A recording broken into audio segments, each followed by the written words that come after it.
proposent en échange une nouvelle augmentation des tarifs.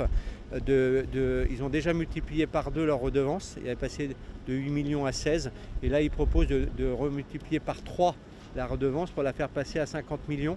Donc quand vous avez un chiffre d'affaires dans une entreprise de 130 ou 140 millions d'euros brut, un chiffre d'affaires brut, et qu'on vous enlève 50 millions tout de suite, effectivement on ne voit pas comment on peut financer les projets ambitieux de conservation du monument liés à la campagne de peinture, moderniser les moyens d'ascension, faire fonctionner la société.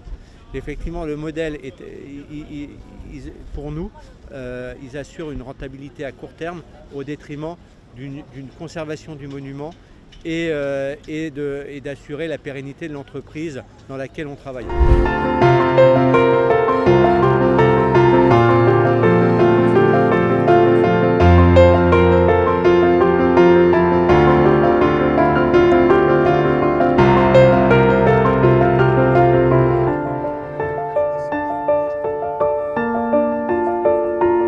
Nous, on était en vacances, on venait pour voir la Tour Eiffel.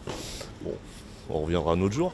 Donc, mais bon, les mouvements de grève, je trouve un petit peu défigurer un peu la France en montrant tous ces panneaux CGT envers les tourismes étrangers. Je pense que ça salit un petit peu l'image de la France.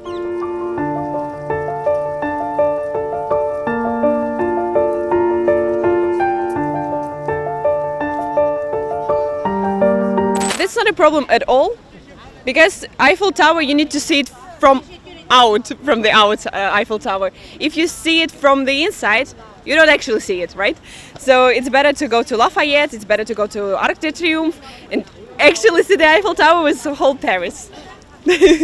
I've been to the Eiffel Tower for the past 2 days, but I have not been able to go into the tower yet, and so knowing that I can't come to the tower today is very, very disappointing. I came here for my birthday, but at least I still get to see it. I appreciate the workers wanting to keep the tower going for the next few hundred years that it can stand. So.